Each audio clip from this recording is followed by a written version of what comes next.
Intelligent classes, guys.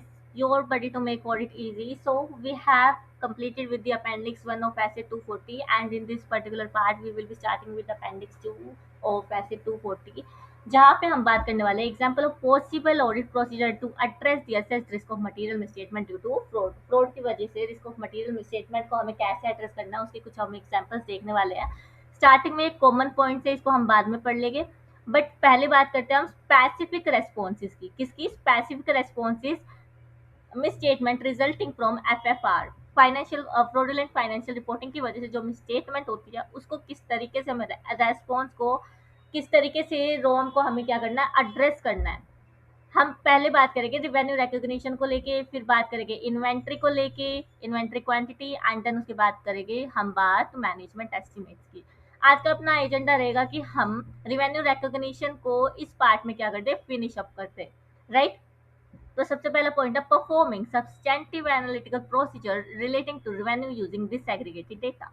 सबसे पहले अब हमें सब्सटेंटिव एनालिटिकल प्रोसीजर का मतलब होता है कि हम टीओडी करेंगे और एनालिटिकल प्रोसीजर्स परफॉर्म करने वाले हैं, राइट। हम इसका ज्यादा जो ज्ञान है वो ऐसे 300 सीरीज में लेने वाले हैं। अब बात करते हैं डिसएग्रीगेटेड डेटा क्या होता है। डिसएग्रीगेटेड डेटा का मतलब, सबसे पहले हम जाते हैं अपने नोट्स पे, तो specific response statement resulting from the fraudulent financial reporting. Example क्या रहेगी रिवेन्यू रिकॉग्निशन के लिए? परफॉर्म करना हमको SAP procedure using the disaggregated data. अब सबसे पहले बात करते हैं कि डिसएग्रीगेटेड डेटा होता क्या है। Instead of checking only total annual sales को चेक करने की जगह हमें क्या करना चाहिए, रिवेन्यू को बाइफरकेट करना चाहिए, सेग्रीगेट करना चाहिए। किस चीज में? फॉर एग्जाम्पल जो ये एक्सेल है ना, वो मैं तुम्हारे लिए पहले से ड्राफ्ट करके लेके आई हूँ। इसमें टाइम लग जाता अगर मैं विद इन लेक्चर बनाती तो, राइट। तो अब बात क्या करें कि टोटल, ये पर्टिकुलर टोटल देखने की जगह हमें क्या करना चाहिए, इस टोटल को बाइफरकेट करना चाहिए। किस चीज में? क्वार्टर ऑन क्वार्टर सेल्स में कर सकते हैं, मंथ ऑन मंथ सेल्स में कर सकते हैं, ब्रांच वाइज कर सकते हैं, फिर उसके बाद प्रोडक्ट वाइज कर सकते हैं जैसे कि गपशप, फास्ट फूड, फिर उसके बाद milk shake, and even not that हम इसको कस्टमर वाइज भी देख सकते हैं, क्योंकि ये ऐसा भी हो सकता है हमने पर्टिकुलर किसी कस्टमर को रिपीटेड इनवॉइसेस दे रखे हो, या फिर सेल्स स्पाइक के लिए उसी पर्टिकुलर कस्टमर को हमने क्या कर रखा हो, अपना जरिया बना रखा हो, चैनल बना रखा हो, राइट। और हम यहाँ पे इवन नॉट इवन दैट की हम क्वार्टर ऑन क्वार्टर सेल्स भी देख सकते हैं किसी पर्टिकुलर प्रोडक्ट की, राइट। एंड इवन हम क्या कर सकते हैं, कंपेरेबल पीरियड का भी डेटा देख सकते हैं। लाइक गपशप में क्वार्टर 2 में क्या हो गया, स्पाइक हो गया, तो इसका हम कंपेयर कर सकते हैं इसको PY 24-25 के क्वार्टर 2 ऑफ गपशप वाले प्रोडक्ट से। जैसे कि instead of checking only total annual sales, auditor breaks revenue into month on month wise sales, product wise sales, branch wise sales, customer wise sales, segment wise sale, right. जैसे कि हमने इंडेस 108 पढ़ा है सेगमेंट रिपोर्टिंग के ऊपर, and CA inter वालों ने AS 17 पढ़ा होगा। This helps identify unusual spike, abnormal profit, not even case of total sales, बल्कि हमें यहाँ पे क्वार्टर क्वार्टर डेटा भी पता चल जाता है, प्रोडक्ट वाइज भी, ब्रांच वाइज भी, इवन हम जोग्राफिकली भी क्या कर सकते हैं, रिवेन्यू को बाइफरकेट कर सकते हैं, एंड फिर अपना एनालिसिस परफॉर्म कर सकते हैं, राइट। तो फॉर एग्जाम्पल अप्रैल से फैब तक हमने क्या किया, एवरेज निकाला था, और सेल्स का जो एवरेज आ रहा था वो 50 आ रहा था, और फिर हमने ये देखा कि सिर्फ और सिर्फ मार्च की सेल्स में ही बहुत ज्यादा एबनॉर्मल ग्रोथ है, जो कि 3 times of the average sales of April to Feb है, सॉरी फैब टू अप्रैल है, राइट। तो इससे हमें क्या पता चलता है कि मार्च में स्पाइक बहुत ज्यादा हुआ है, 3 टाइम्स का हुआ है। तो यहाँ पे ऑडिटर को डाउट आएगा कि फेक इनवॉइसेस तो नहीं रेस किए गए थे, या फिर नेक्स्ट ईयर की सेल्स पहले ही तो बुक नहीं कर ली, यानी कि अप्रैल में जो सेल्स रिकॉर्ड होनी चाहिए थी वो हमने मार्च के मंथ में तो नहीं कर ली, और वो चैनल स्टफिंग डन। और चैनल स्टफिंग मैं आपको प्रीवियस लेक्चर्स में अच्छे से समझा चुकी हूँ। ऑडिटर की एक्शन क्या रहेगी, टॉपिक भी अपना क्या चल रहा है, responses to the assessed risk of material misstatement due to financial fraudulent reporting. तो वहां पे रिस्पॉन्सेज क्या रहने वाले हैं, हम क्या करेंगे, इनवॉइसेस को वेरीफाई करेंगे, check dispatch documents, and then check customer confirmations, and then match transportation और GRN रिकॉर्ड्स। रेड फ्लैग क्या रहेगी, क्या इंडिकेशंस मिलेंगे मुझे कि यूज सेल्स है 30 to 31 मार्च में, नेगेटिव सेल्स है या फिर रिटर्न है इन दी अप्रैल। हमने पहले मार्च में सेल्स तो बुक कर ली और उसी को हमने क्या कर दिया, रिवर्स कर दिया in the name of sales return in April month. फिर उसके बाद है same customer receiving the repeated invoices, जैसे कि मैंने कस्टमर ए का एग्जांपल लिया था in making you understand this Excel sheet, right. फिर उसके बाद है sudden jump in one product category, किसी एक प्रोडक्ट की कैटेगरी में क्या आ गया, सडन जंप आ गया, यानी फॉर एग्जांपल फास्ट फूड की प्रोडक्ट में मिल्क शेक और गपशप वाले रिवेन्यू से ज्यादा ही ग्रोथ है, क्यों है ये हमें पता लगाना पड़ेगा, राइट। तो ये था अपना पॉइंट नंबर 1। इसको हम पढ़ लेते हैं।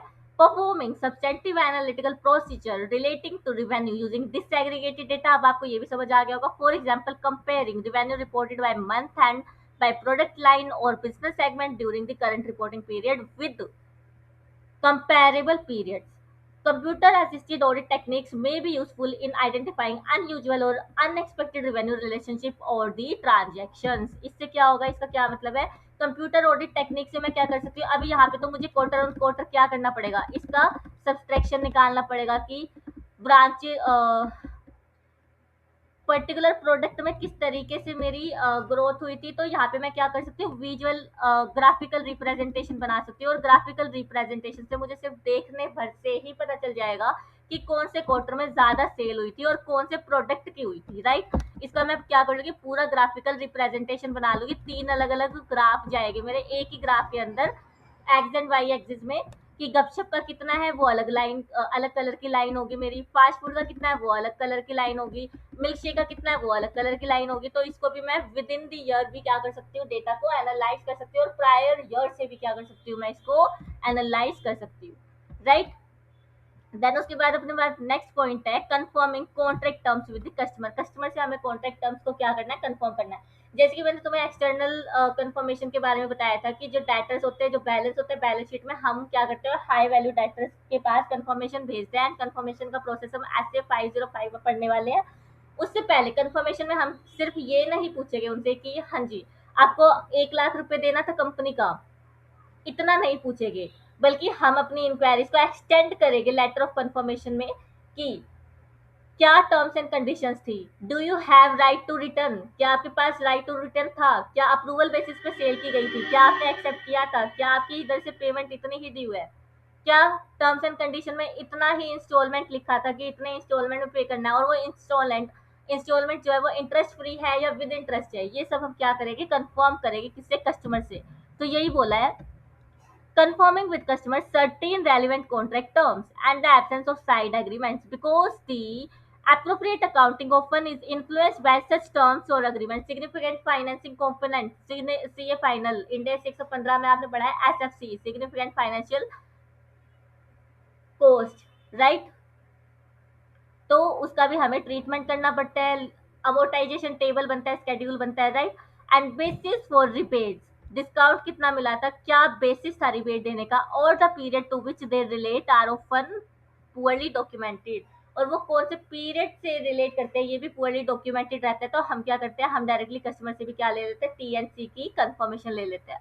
For example acceptance criteria, acceptance criteria क्या है, सेल ऑन अप्रूवल बेसिस वाला, जैसे कि डिलीवरी एंड पेमेंट टर्म्स क्या है, एब्सेंस ऑफ फ्यूचर और कंटिन्यूइंग वेंडर ऑब्लिगेशन क्या रहेगी, राइट टू रिटर्न है क्या आपके प्रोडक्ट का, गारंटेड रीसेल अमाउंट कितना है, अगर मेरे पास रिटर्न आ जाता है सेल्स का तो दोबारा से मैं कितने अमाउंट में उसको रीसेल कर पाऊंगे, एंड कैंसिलेशन और रिफंड प्रोविजन, अगर सेल जो है कैंसिल हुई है और रिफंड हमें कितना देना, 100% अमाउंट देंगे या 75% देंगे, वो टर्म्स एंड कंडीशंस मुझे पता लगाना है, और ये मैं किससे कंफर्म करूंगी, डाटा से, ठीक है। तो some time management record revenue even though customer has return right, sales approval basis वाला सीए इंटर AS9 में पढ़ा था। Payment is uncertain, CA final index 115, उसमें अपन अपनी एक कंडीशन हुआ करती थी, फिफ्थ PCC टेस्ट की, प्रोबेबल कैश कलेक्शन, ये सर्टेन होना चाहिए कि whether you will be able to collect cash from the customer और नॉट, इफ नॉट तो आप इसको नहीं कर सकते हो, बुक रिकॉग्नाइज नहीं कर सकते रिवेन्यू को, सीए फाइनल, राइट। फिर उसके बाद साइड अग्रीमेंट एग्जिस्ट करता है कि नहीं, ये आप क्या करोगे, कस्टमर से कंफर्म करोगे, राइट। फिर नेक्स्ट पॉइंट है अपने पास इंक्वायरी का, inquiry with sales marketing personal and the in house legal team. तो inquiry with sales marketing personal and legal team, auditor क्या करेगा, इंक्वायरी किससे करेगा, सेल्स स्टाफ से करेगा, मार्केटिंग टीम से करेगा, लीगल डिपार्टमेंट से करेगा, क्यों करेगा, अनयूजुअल डील्स का पता लगाने के लिए, स्पेशल डिस्काउंट दिए गए हैं क्या, हिडन ऑब्लिगेशन है क्या, और end of the year pressure of the selling है क्या। और इसी का मैंने आपके पास एग्जांपल लिया है। जो ऑडिटर है वो क्या कर रहा है, सेल्स मैनेजर से इंक्वायरी कर रहा है और सेल्स मैनेजर बताया कि जो मैनेजमेंट है वो क्या बोल रही है, क्या इंस्ट्रक्ट किया है कि हमें डिस्पैच नोट्स को अभी की अभी ही पुश करना होगा, 31 मार्च से पहले करना होगा। हमने एक कंडीशन भी पढ़ी हुई है रेवेन्यू रिकॉग्निशन में कि जब तक गुड्स डिस्पैच ना हो जाए तब तक you can't be able to recognise the revenue. तो प्रेशर यही क्रिएट किया जा रहा है कि आप जीआरएन इशू कराओ, जीआरएन इशू कराओ, भले ही कस्टमर को भी जरूरत नहीं है, स्टिल उनको कन्विंस करो, जीआरएन इशू कराओ। तो प्रेशर क्रिएट किया जा रहा है। तो इससे क्या होगा, हम पॉसिबल इंडिकेशंस क्या है कि प्री मैच्योर रेवेन्यू रिकॉग्निशन किया होगा या फिर चैनल स्टफिंग की होगी, राइट। तो ये अपना था point number third. Inquiry of entities, sale and marketing personnel or in-house legal counsel regarding sales or shipment near the end of the period and their knowledge of any unusual terms or condition associated with these transactions। ये अपना point number 3 है। फिर उसके बाद है being physically present at one or more locations at period end to observe goods being shipped or being ready for shipment। Locations पे हमें present रहना, ऑब्जर्व करने के लिए कि गुड्स शिफ्ट हो चुके हैं या फिर रेडी टू शिफ्ट है। जैसे कि physical presence at period and, यानी कट ऑफ टेस्टिंग, हम ये भी देखेंगे कि जो गुड्स रिमूव हुए हैं या फिर होने हैं वो किस पीरियड में रिकॉर्ड होने चाहिए थे। Auditor physically visits warehouse near the year end to ensure goods recorded as sold. Inventory register पे जिस गुड्स के सामने मैंने लिखा होगा दिस हैज बीन सोल्ड, तो वो मेरे वेयर हाउस में प्रेजेंट होना ही नहीं चाहिए। अगर है तो इसका मतलब है कि फेक सेल्स रिकॉर्ड की गई है। Sales belong to correct accounting period, sales जो है वो करेक्ट अकाउंटिंग पीरियड को बिलोंग करनी चाहिए। Fake dispatch are not created. Again वही एग्जांपल, अप्रैल में गुड्स को डिस्पैच किया गया है तो इसका मतलब FY 26-27 में मेरी जो रिवेन्यू वो बुक होनी चाहिए थी, बट प्री मैच्योर रिवेन्यू हमने कर दिया है रिकॉग्नाइज, जो कि गलत है। यही तो चीज ऑडिटर को क्या करनी है, चेक करनी है। Then last but not the least point we have for those situations for which revenue transactions are electronically initiated, processed and recorded। ऐसी रेवेन्यू ट्रांजेक्शन जो कि इलेक्ट्रॉनिकली रिकॉर्ड की जाती है, इनिशिएट की जाती है, प्रोसेस की जाती है, उसमें हमें क्या देखना पड़ेगा, कंट्रोल टेस्टिंग करनी पड़ेगी। हमें कंट्रोल इफेक्टिवली ऑपरेट करे कि नहीं वो देखना पड़ेगा। ट्रांजेक्शन प्रॉपरली रिकॉर्ड की जा रही है या नहीं, उसके ऊपर प्रॉपर कंट्रोल मैकेनिज्म है या नहीं, वो हमें क्या करना पड़ेगा, चेक करना पड़ेगा। जैसे testing controls in electronic revenue system where sales are generated electronically through ERP auditor check। Can backdated entries भी पास, backdated entries पास की जा सकती है, यानी कि 15 मार्च को मुझे एंट्री करनी चाहिए थी, बट जो 15 मार्च है वो निकल चुकी है, अप्रैल का मंथ चल रहा है, तो क्या मैं अप्रैल में बैठ के मार्च की एंट्री कर पाऊंगी, ये देखना है। फिर उसके बाद can unauthorise person modify the sales. मेरे पास HR वाले राइट्स थे, HR वाले राइट्स होते हुए मैं सेल्स की एंट्री मार पा रही हूँ। तो यहाँ पे क्या है कि कंट्रोल्स इनइफेक्टिव है, कंट्रोल्स में बहुत सारे लूप होल्स है। और जो अभी ऑडिटर ने फाइंडिंग्स की वो क्या की कि सेल्स एंट्री की जा रही है विदाउट डिस्पैच नंबर। अगर मैं डिटेल्स में डिस्पैच नंबर नहीं लिख रही तो भी रिवेन्यू रिकॉग्नाइज हो पा रहा है। कस्टमर ने अप्रूवल नहीं दी है तो भी कर पा रहे हैं। इन्वेंट्री हमने रिड्यूस नहीं की है तो भी हम रिवेन्यू को क्या कर पा रहे हैं, बुक कर पा रहे हैं। These are the deficiencies of internal controls over the revenue recognition. ये नहीं होना चाहिए, राइट। तो यही था testing controls to determine whether they provide assurance that record revenue transaction occurred and are properly recorded. ये हमें पता लगाना है। तो आई थिंक आपको ये समझ आ गया होगा। यहाँ पे रिवेन्यू रिकॉग्निशन डिसएग्रीगेटेड डेटा का मीनिंग तो आपको समझ आ गया होगा। Detailed revenue testing month on month basis,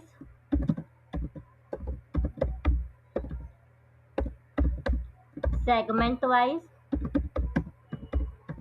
geography location wise, customer wise, ये समझ आ जाएगा, right. And now we have another part जिसमें हमने कस्टमर की कंफर्मेशन ली थी। कंफर्मेशन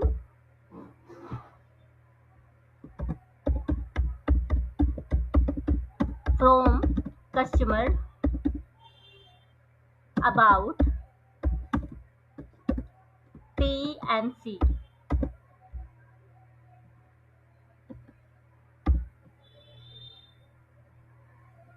ठीक है, फिर इंक्वायरी करिए। यहाँ पे उसने बोला कि increase number of dispatches even if customer not require goods right now. Management pressure over sales personnel. फिर उसके बाद physically present on the locations to check inventory marked as sold are there in warehouse or not, ये check करना है। फिर for the situations यहाँ पे system allows backdated entries, RBAC यानी role based access controls not present. जो मैंने example दिया था डेफिशिएंसी में, deficiency is that HR personnel can record sales entry। Role based access control क्या हो रहे हैं यहाँ पे, हैम्पर हो रहे हैं। ठीक है, RBAC मतलब role based access control. I think अब यहाँ पे आपके सारे डाउट क्लियर हो गए होंगे एंड इवन मैंने आपको एक समरी भी बना के दे दी कि हमने क्या डिस्कस किया है, सो दैट आपको वीडियो दोबारा से देखने की ज़रूरत ना पड़े। अगर आपने ध्यान से सुना है एंड फिर इस समरी को अपने साथ लेके बैठे हो रिवाइज करने के लिए, तो I don't think you will B requirement of having videos watching again and wasting your time. So keep revising this stuff, and if you have doubt you can ask me on my Telegram channel and even the comment section of this YouTube box, right? So have a good day, keep revising, and recall CN Chan if you have any doubt. Bye bye.